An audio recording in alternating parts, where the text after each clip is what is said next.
Hello, hello, hello, everybody. I am so excited to be here. It's been a hot minute since I have gone live in the group here. I've been posting and interacting with you guys, but I haven't actually been live in the group. So, as you guys are coming in, make sure you drop a hashtag live. If you are catching the replay, make sure you drop a hashtag replay. You know, I love to be interactive, and honestly, this live video is going to be a little bit different from all of our other lives, because this live video is brought to you based on a real life scenario which I am living and going through currently. So while I'm here to teach you guys this, I am also here to share a little bit of my story, because I always tell everybody who comes into my sphere that while I would love to say that you would never, ever, ever encounter another situation with another narcissist, or a toxic situation that you have to find your way navigating through again, that's just not the truth, right? Sometimes life happens and we run into people. And the more you start to heal, people are going to try to grasp a hold of that light of yours that you shine so brightly, because you've done the work, you've healed, you're happy, and you've got undeniable and undescribable peace. And people are going to be drawn to that light, right? So today we're going to be talking about that, because like I said, sometimes life happens and these kinds of people are in our lives, especially if you're somebody who has had a narcissistic parent or a narcissistic sibling or a cousin or aunt, or someone who's in your direct fear sphere of life, your family life, that you can't necessarily get rid of. Because you, as you guys know, the first thing we say when it's time to move on and heal from narcissistic abuse is we literally have to go no contact. And sometimes going no contact just is not feasible. And I understand that. There's a few different situations where no contact period is just not gonna work. And that's one of them is where that person, that narcissist, may be your parent. Okay, that narcissist may be a sibling.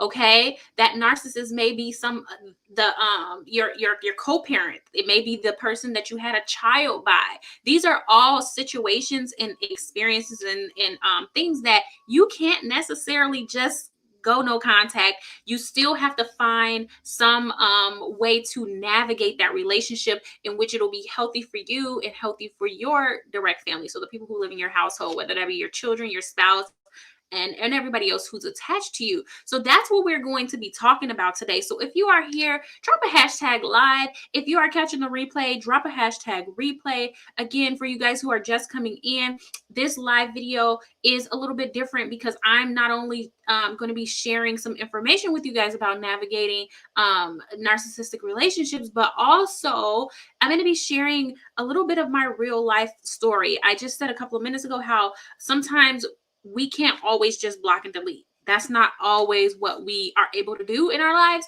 And sometimes we have to figure out how to protect ourselves as we navigate these relationships. So that's what we're going to be talking about today. So if you're here, say hello. You guys know I love engaging with you. I love talking with you guys, answering your questions, and making sure that you're heard, you're feeling seen. So I've got a Facebook user here who says hashtag live. Hello, Facebook user. Make sure you go ahead and give StreamYard permission to show your name, so that I can know that it is you, so I can acknowledge you by your name. So thank you guys for being here. And I'm just gonna see, I'm gonna see if I can pull it up so I can see who you are anyhow.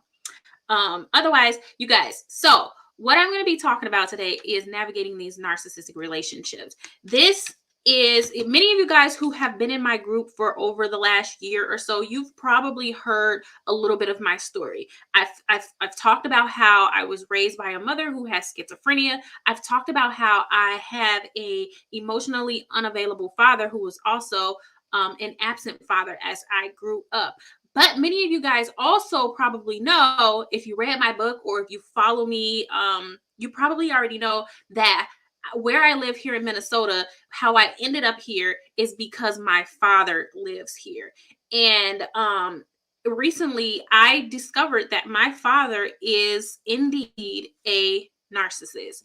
And while he hasn't been clinically diagnosed, we all know the signs, we all know the behavior, but there's something super clever about dealing with people with this narcissistic personality disorder. Many of you guys probably have know this if you're in this group because you've either encountered a narcissist or you've dealt with some level of toxicity.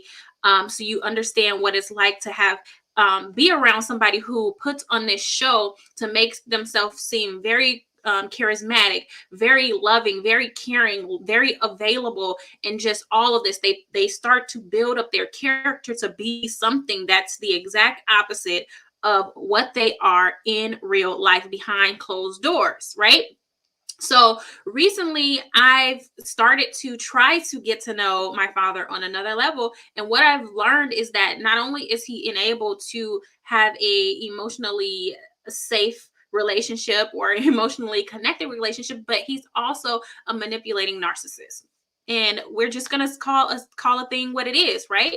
And what made me discover this is because of some situations that have transpired in our personal life, which I won't go too much into detail about. But what I will say is one of the main things that a narcissist does is when they get behind closed doors, they manipulate, they control, they use their words to dominate you. They tell you what you should not be doing. They isolate you from your family. They isolate you from your friends. And this is more so happens in those intimate relationships. And as the daughter of somebody who's a narcissist, what happens is these women, they come in and out of the picture, and some you develop a relationship with and some you don't. And that's what it was for me. And I started to understand who he was outside of this face that he puts on for the public. And what I realized is as I started to look into it, because one of the things that I always tell you guys is when something is off, you usually have a gut feeling. That's that intuition. And for those of you guys who are Christians, that's the Holy Spirit that dwells within you, right? And you know, and you can recognize when things are just not normal. And I used to always feel like there was this emptiness when it came to my dad. There was literally nothing there. It's a blank canvas, and he just becomes a chameleon for whatever situation he's in, and that's that. And then he goes back to his life of being who he actually is, right? And what I understand now is that last month, first of all, last month we talked about your values, your beliefs, and your boundaries, right? We did a whole workshop called Trauma No More on your values, your beliefs, and your boundaries. And here is a real life scenario as to why this is so important. Because when you are dealing with narcissistic people, what happens is they figure out what your values, your beliefs, and your boundaries are, and they start to use them to manipulate you. They use them to their benefit to pretend like they are this great upstanding person when behind closed doors they actually are not. So when you guys come to me and you ask me questions and you say, what can I do, what can I do, what can I do, the first thing I'm going to tell you is you have to know what your values and your beliefs and your boundaries are. Let me tell you why. Because every time something gets a little hairy between me and my father, he uses the very thing that I value the most to will me back in, and that's my child. Because he knows that that's the thing that I hold most nearest and dearest to my heart. So when he feels me falling, you know, he recognizes that I am not falling for his shenanigans. He starts to do the things that he should just do anyways for my son, but it is not genuine. It's a way to manipulate me to keep me close, to keep me from falling away, because ultimately a narcissist never wants to be exposed. A narcissist never wants you to start talking about whatever it is that is going on behind closed doors. So if they use the very thing that you value, the thing that you hold most near and dear to you, the thing that you believe, and you know, they use that way to manipulate your boundaries. They use that to manipulate the very thing that they are trying to do or get whatever it is out of the situation. And this happens with parents, this happens with family members, this also happens with romantic relationships. But if you guys have been around here any amount of time, you know we've talked a lot about romantic relationships. This time we are talking about family members, and we're talking about those relationships that we cannot just simply say, I am going to go no contact. You can go no contact, but most of the time, these are the relationships that you can't get rid of. So this is where we have to understand what power we have in our choices. How much of ourselves will we give away? How much of ourselves can we tolerate in the same area, in the same sphere as being with that person that's a narcissist? So for me, I have to ask myself, how much am I willing to tolerate? And when is it too much? Because they say there's a thin line between love and hate, but I'm gonna tell you there's a thin line between having boundaries and not having boundaries, or a thin line between someone respecting your boundaries and someone overstepping your boundaries. This is very true. So if you guys are following me, let me know down in the comments. Do you have any family members who may be narcissists?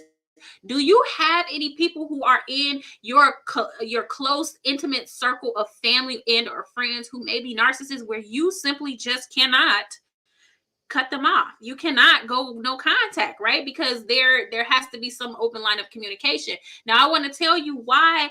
For me, in my situation, I can't just cut my dad off, because he only has 2 children and I'm the only one here. So he and I are, if you will, each other's emergency contact outside of my spouse. Of course, he's my first emergency contact. But let's just say, for something happens to both Luther and I, then my dad is my backup emergency contact. And sometimes, life just gives you the hand that it does, and we just have to learn how to navigate it, which is why you have to understand what your values are, what your beliefs are, and where do your boundaries stand. See, for me, I'm not going to let anyone manipulate my values to their benefit. I'm either in with you or out with you. And I know how to be long-handed spooning somebody, meaning, keeping them at a distance without being negative, without being nasty, because this is what happens, you guys. When we experience toxic people and we allow those toxic people to constantly violate our boundaries over and over and over again, that's when we find ourselves being toxic, because now we're trying to give them a dose of their own medicine, which, first of all, is not a good thing to do, because now you're changing who you are to become something that you are not, which is why it's important that you know who you are.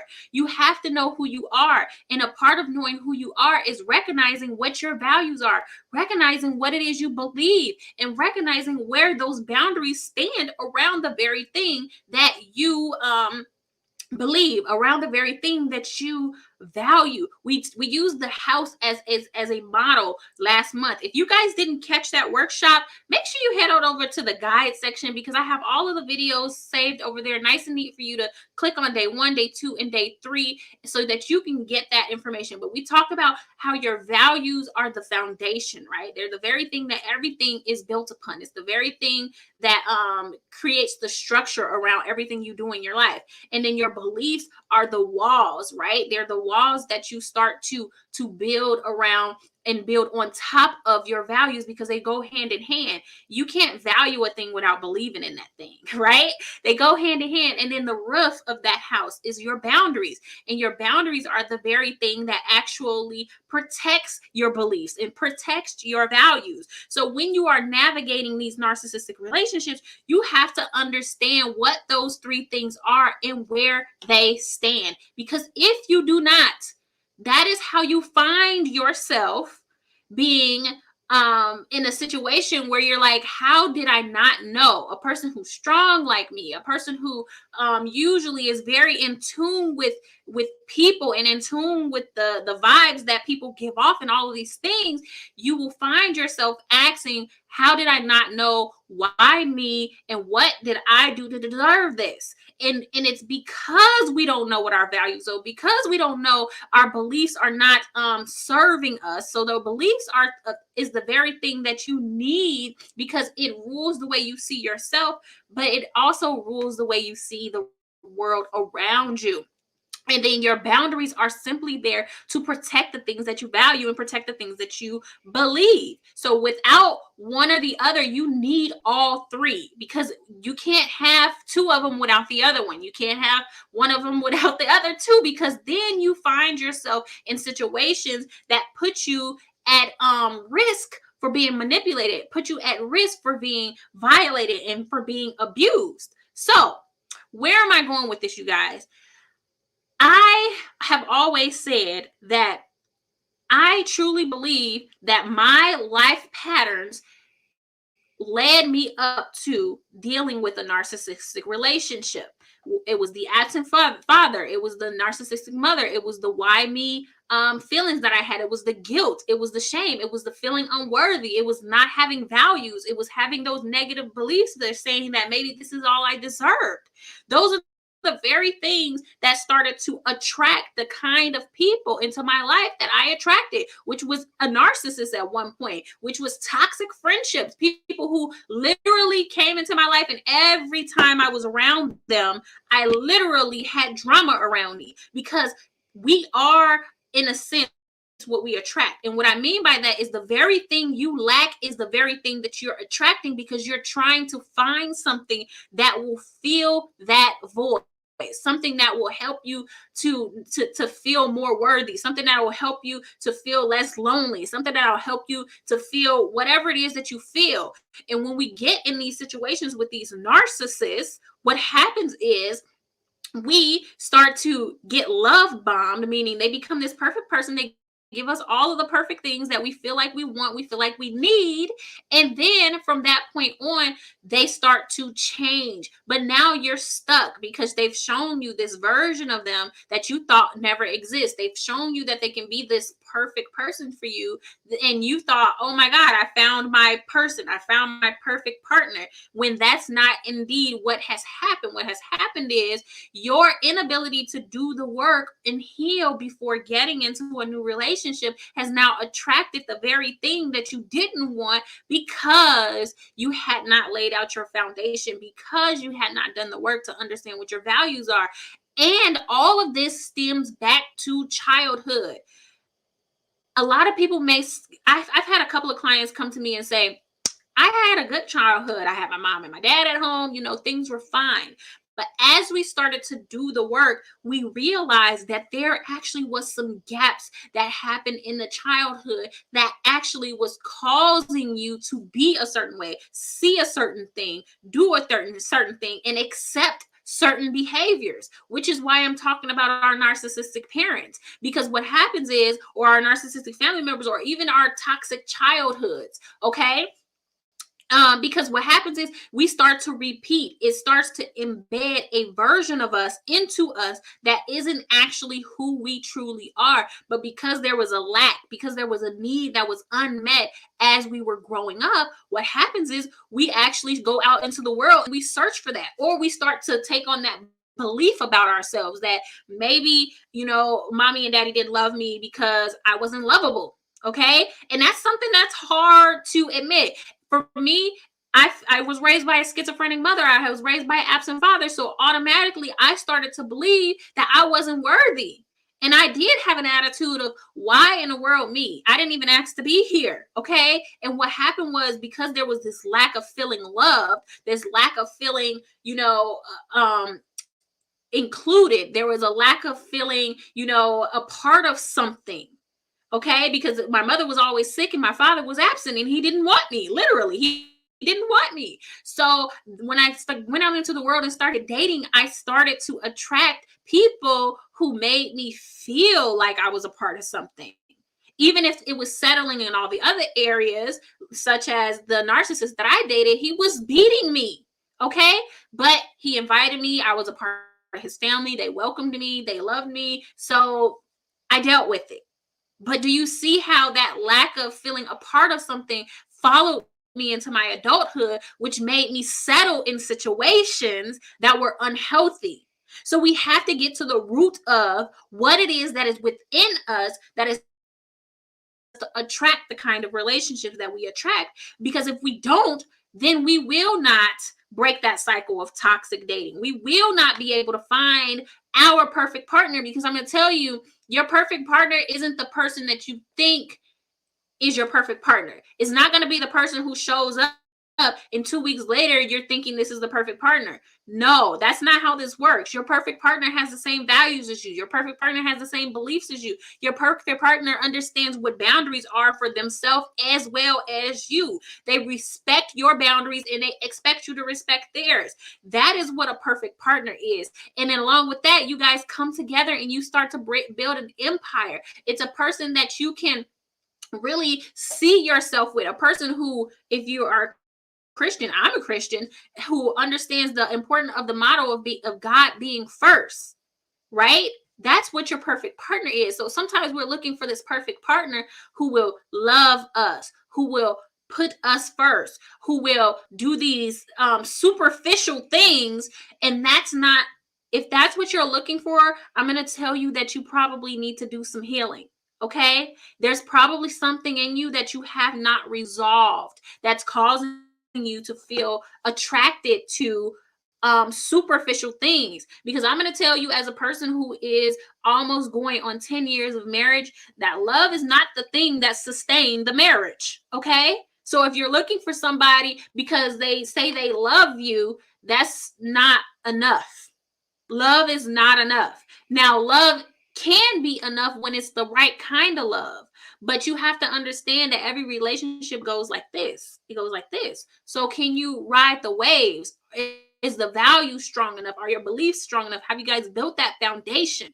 When you haven't done that work, you start to attract people who do not understand the value of a lifetime.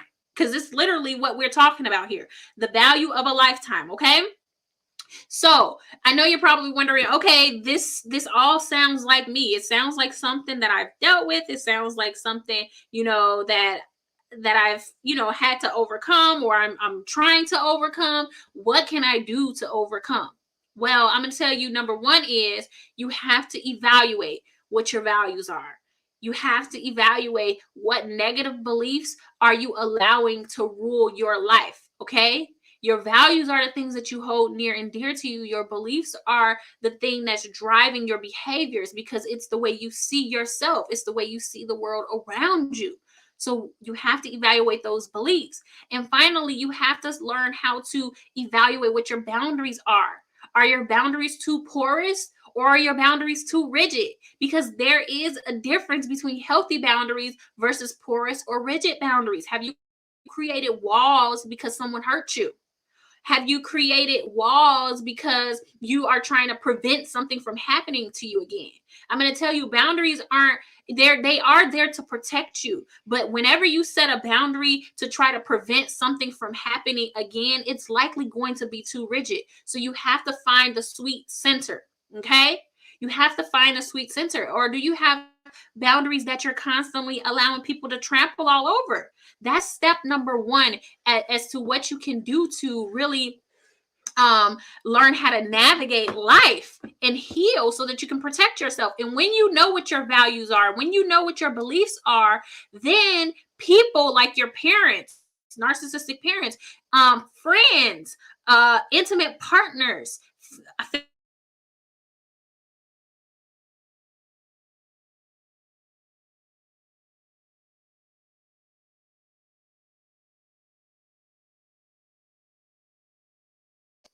we're back. The people won't be able to come in to use those very things as a means to manipulate you. This is huge, you guys. It is so huge. So when you are dealing with a family member, it's important that you understand that you can't tell them anything about them. You can't tell them that they're a narcissist, because that's probably only going to make the situation worse. It's going to trigger them and it's going to cause more chaos than it will help, right? A lot of times we feel like if we tell a person that we know this and we try to support them through it, it'll get better. No, all we can do is understand our position and what we do have control over, which is ourselves. So try to avoid direct confrontation. Okay, that's number one. Number two is don't accept any kind of harmful behavior. Once you realize what that person is using to manipulate you, It is important for you to not allow that to get under your skin. You have the ability to set a boundary. When I realized that my dad is using my son as a means to manipulate me, now I have to determine what it is I'm going to do to set a boundary for both myself and my child. Okay. And my boundary was telling him, you're not going to be in and out of my child's life. You're not going to do to him what you did to me. You are either going to be here consistently, show up when you say you're going to show up, or you're not. You're not allowed to see him. That's a boundary for me, and it's healthy because my child doesn't deserve to go through the same things. I mean, otherwise I wouldn't know all that I know about. Not gone through this rigmarole my whole entire life, but that doesn't mean that it was fair to me, and that also doesn't mean that it was healthy. Okay, so we have a duty we have a duty and a responsibility to protect ourselves, our children, and anybody connected to us. So we have to understand that it is not okay to accept those harmful behaviors, anything like manipulation, toxicity, things of that nature. That's your opportunity to set that boundary. Okay, then you have to focus on your choices. Everything you do is a choice. Picking up the phone is a choice. Going over to family functions is a choice. Allowing that person to overstep your boundaries is a choice. We have to focus on what our choices are and make healthy choices. But you have to also understand that our choices are a direct reflection of what we value, a direct reflection of what we believe. So if you don't have your values in place and you don't understand how your negative beliefs may be driving negative behaviors in your life, then your choices may not be beneficial to you. So we have to go back to number one and evaluate what our values are, understand what our beliefs are, and set boundaries so that we can protect ourselves. Okay. And then set those limits. So is your boundaries, understanding like how far is too far, when is enough, because I'm going to tell you right now, enough is not enough. When you get fed up, and you start to act out, you're already too far gone. That person has already violated you. You're no longer responding. So a lot of times we allow people to push, blow up, and now we are the bad person. But that's because that person pushed you to your limit, beyond your limit. And because that person pushed you beyond your limit, you are reacting now. So if you set limits, quote unquote, boundaries before you get to that point, then you won't ever have to find yourself getting out of character. Okay. You won't ever have to find yourself in a position where you don't recognize who you are, because now you're becoming a version of that person who they've been to you all this time. Does that make sense? Another thing you guys can do is just get help. You have to get help.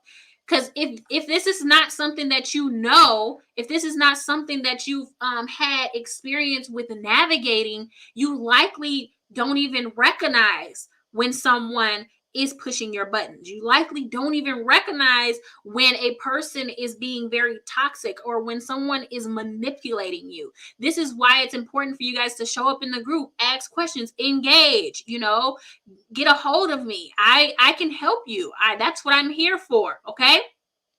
That is so important.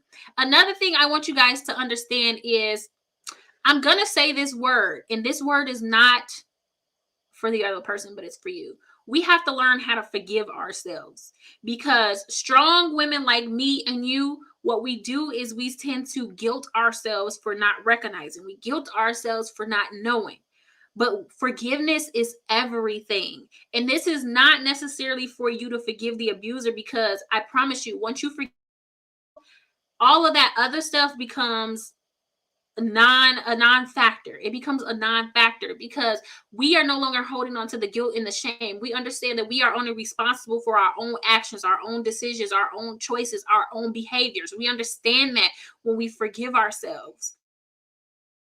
Because as I was talking to this woman last week, before Thanksgiving, she started to say to me, and this isn't the first time that I've heard this from women, I just don't understand how I didn't know. I just don't understand, how did I end up here? I just feel so dumb. I feel so stupid. I just can't even believe that this happened to me. And that's the thing. We never believe it until it happens to us.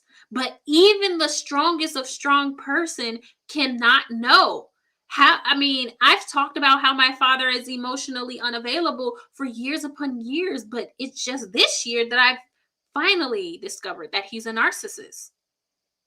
And I'm strong, I'm smart. I come here, I teach you guys. I know all about this stuff. But sometimes these things, they happen, and that's okay. That doesn't make you any less of a person. That doesn't make you any less worthy. It doesn't make you any less intelligent. It doesn't make you any less smart. Okay? These things, they just happen. So you have to understand that forgiveness is a huge key. Okay? So forgiveness is a conscious, deliberate decision to release feelings of resentment or even vengeance towards a person or a group of people who may have harmed you, regardless of whether they actually deserve your forgiveness. Because this isn't about you forgiving them. Forgiveness is for you, not for them. Okay. So I want you guys to know that that's so important. Okay. And as you start to identify your beliefs, I want you to ask yourself a few questions. What do you believe that may not be serving you?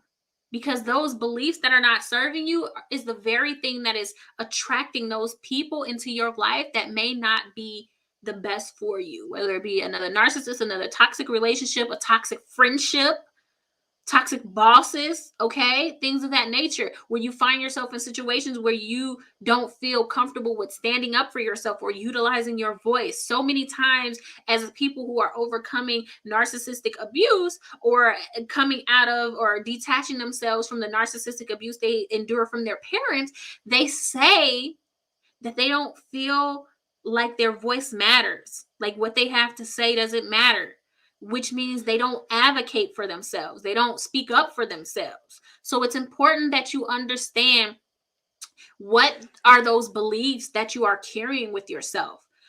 Feeling like your voice doesn't matter is a belief, and it's a negative one at that. So that's something you would need to address and really figure out where is the root of that belief coming from. When I felt like my voice didn't matter, the root of it was coming from the fact that my mother was sick all my life and I had to take care of her. My father just walked out like I was a piece of trash and disposed of me like a piece of trash, literally. Even later on in life when I decided, let me give this a chance because it was my only option. So, because of those things, and because I had been in abusive relationships, because I was sexually molested as a child, all of these things, because I was raped, these things were the root of me feeling like my voice didn't matter. But I had to do the work to discover that. And once I did the work to discover that, then I had to start using my voice bit by bit, little by little. And eventually, as you start to do the very thing that you feel is not good enough for you, you will invalidate the negative belief and validate the new belief, which is that your voice matters. Because as I started to speak up for myself, as I started to advocate for myself, little by little, I mean, just tiny little things, by just making a simple request, asking a question, whatever it was, I started to invalidate that my voice didn't matter. And I started to validate that my voice does matter. People do hear me. People hear me. They want to hear me speak. Okay? I don't have to be the one hiding in the back of the room all the time and the first one to leave. The last one to arrive and the first one to leave because I don't want to talk to people. That was me. Can you relate? So understand that you have to figure out what are the beliefs that are not serving you, okay? And when it comes to healing your mindset, because beliefs, it's all a mind thing. You have to disassociate yourself with the old identity of who you are and start to look at this journey as a recovery period. Not only are you recovering lost time, but you're recovering the you that you didn't even know existed. The you that was created when you were in the womb, but life stole from you because of circumstances, situation, who are disingenuous and all the things. Okay?